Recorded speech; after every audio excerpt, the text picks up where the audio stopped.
Okay, everyone, so I am making some chicken enchiladas for supper tonight, and right now I'm actually making Glenn his homemade salsa. And he likes to use this just on a couple of meals. Enchiladas is one of them, and when we have steak burritos. But steak is so expensive now, I don't know when we're ever going to have steak burritos. But nonetheless, I'm making homemade salsa for Glenn. I've already got a chopped up onion in there. I'm just going to throw in a can of Rotel diced tomatoes and 1 can of the yellow El Pato sauce. This is spicier than the green can. So I'm going to put that in. There are times where I put one of each in, but I'm not making a double batch today. So, and that's all I do to make his homemade salsa. I used to do like fresh tomatoes, onions, cilantro, and El Pato sauce, but he doesn't like cilantro and he actually likes the Rotel tomatoes in there. Sometimes I put the hot ones in there, but I don't know if that's too hot for him, but we don't have any anyway. So yeah, and all I did was put one chicken breast in the slow cooker with a green can of El Pato sauce. So we'll be using one chicken breast, total of 2 cans of El Pato sauce, an onion, can of Rotel, 6 corn tortillas, and a can of enchilada sauce, and some cheese. All right. So just gonna put that in there. I probably need a bigger bowl. I thought it would fit in here. Let me see. Oh, that's pretty full.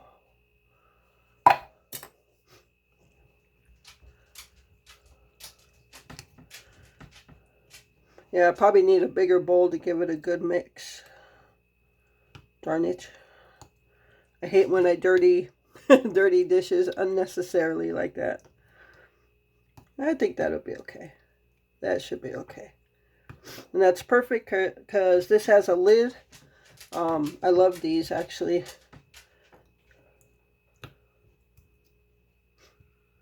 Yeah, that'll work just fine.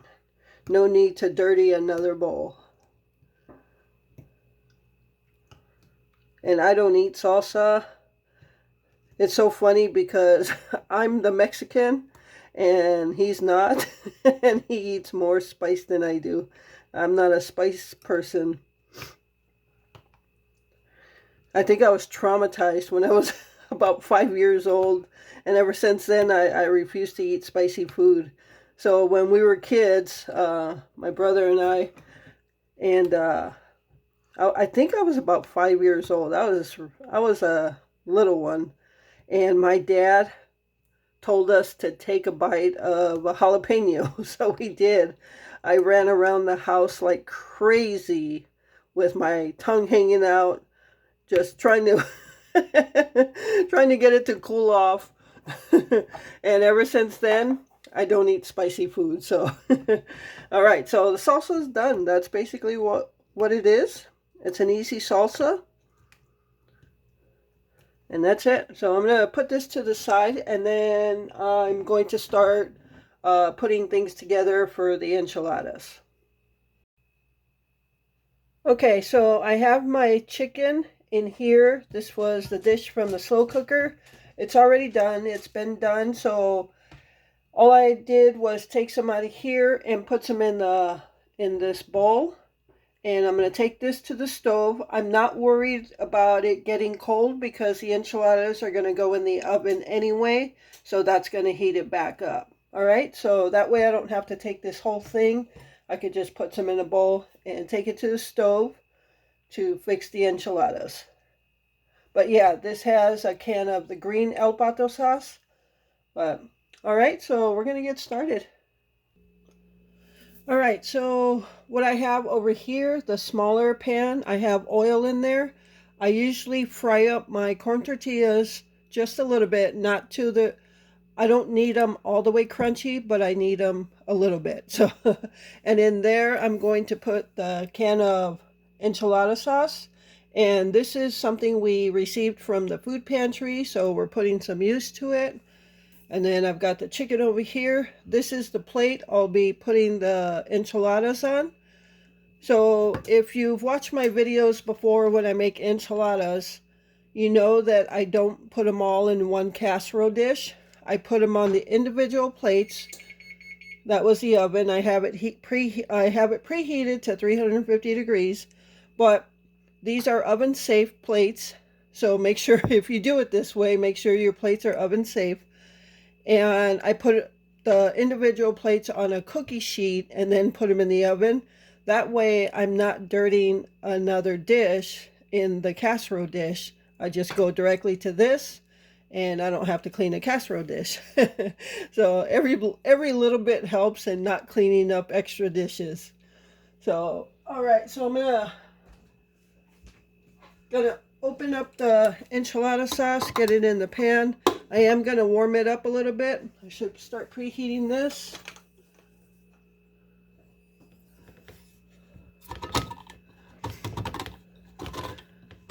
Yeah, so when I go to our food pantries, for those of you that are new, I go to 2 food pantries on Thursdays, and they're both choose your items. So when I'm looking at things, I'm always looking at things that we could use in a meal that we would normally make. So, and that's also the reason I only go to 2 food pantries. There are like at least 10 pantries in our town, our city alone that I can probably go to, but I only choose to go to 2 because it's enough to help us out, supplement what we buy in our groceries. So I don't want to just go to food pantries just to collect a bunch of food that we normally would not use. So that's why I choose these 2, because everything I bring home is something I know we're going to use. Just like this enchilada sauce, I picked it out just because I know we like to have enchiladas. All right, so I'm going to let these 2 warm up. I guess it helps to turn it on. And yeah, I'll be back when I'm ready to make them. Okay, so we're going to go ahead and get started. So I'm going to make Glenn's plate first. I usually put mine in about 10 minutes later because Glenn likes his a little more crispy, crunchy, whatever.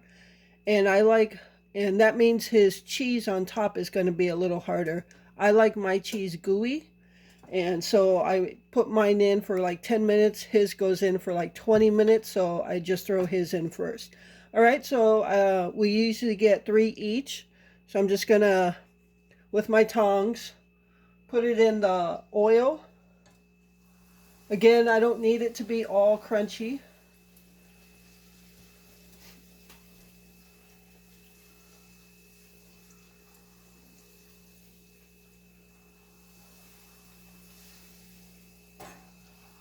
Then I just flip it over.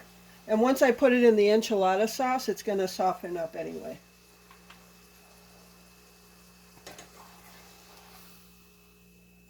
Just make sure you drain all the oil out of your tortilla. And just throw it in my enchilada sauce.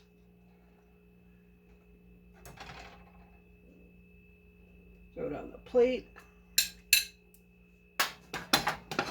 And now just throw some chicken in there.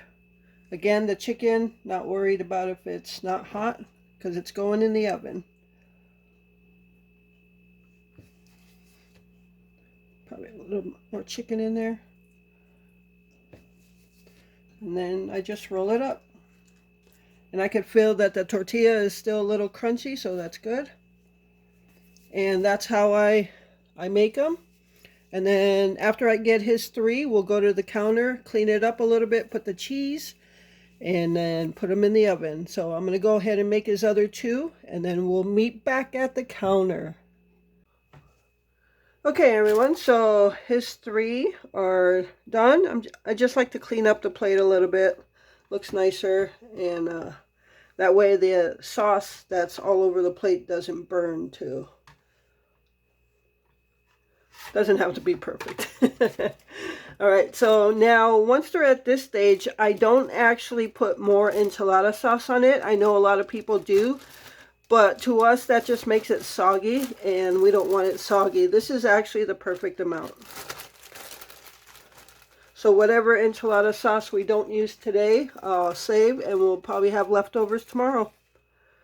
Now, Glenn is not a big cheese guy either, so I don't fill it up with cheese. Unlike mine. All right, so now this is the cookie sheet I'm going to put in the oven, the plate on top of the cookie sheet. And I put his in the corner because when I'm done doing mine, I'm going to set mine right here in the oven. All right, so I'm going to get these in the oven, set the timer for 20 minutes. All right, everyone, so here are my enchiladas. So this is what I did. So I wanted to ensure we would have leftovers for tomorrow. So what I did with mine, I have one of them that's just chicken, and the other two are a little less chicken and some cheese. So I have chicken and cheese enchiladas. That's besides the cheese that will go on top. And I don't mind that because I actually grew up on cheese enchiladas. We didn't have money for a lot of meat or anything like that. So when my mom made enchiladas, basically cheese inside. Now, every now and then, when they could afford it, they bought some ground beef, and my mom would make some little papitas, like diced potatoes, and we would have ground beef with papitas in it. But that wasn't often. She also did that with tacos. We had ground beef in our tacos. We didn't have any like big meat or anything. It was always ground beef. So yeah, I don't mind doing it this way. It saves us for some chicken for tomorrow, and I just grew up on cheese enchiladas. So actually our first date, the night I arrived in Wisconsin off the Greyhound bus, it was between 7 and 8 o'clock. And we went driving around, and he took me to the sporting goods store. We actually ate first. We went to a Mexican restaurant that he used to eat at all the time. And he had a big burrito, and I had cheese enchiladas because that's what I knew. I mean, we grew up eating tacos, enchiladas, tostadas, like things like that. And that was actually a big special meal for us. I mean, normally it was papitas and eggs and chorizo, which is fine with me. I still love to eat all that stuff.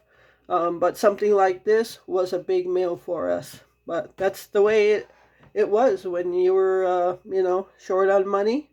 So if you don't have money for chicken, you can always do a cheese enchilada.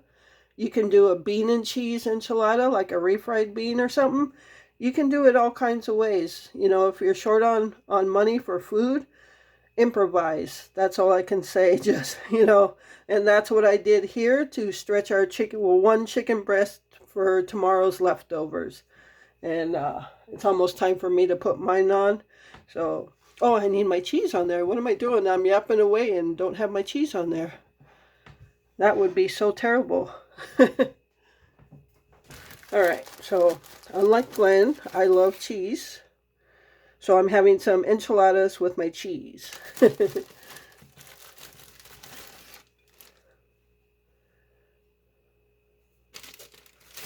So what I found, like I've been doing some voiceovers in my meal videos, and in the past when I did cooking videos, I just talked as I cooked.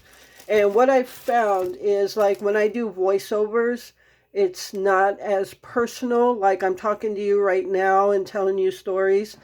I don't do that much in the voiceovers or at all, so it doesn't seem as personal to me. So when I do my meal videos, I think I'm just going to talk through them.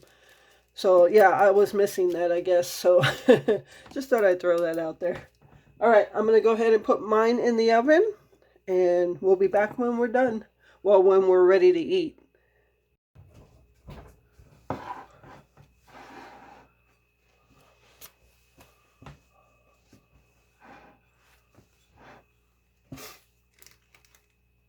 All right, everyone, so here are my enchiladas.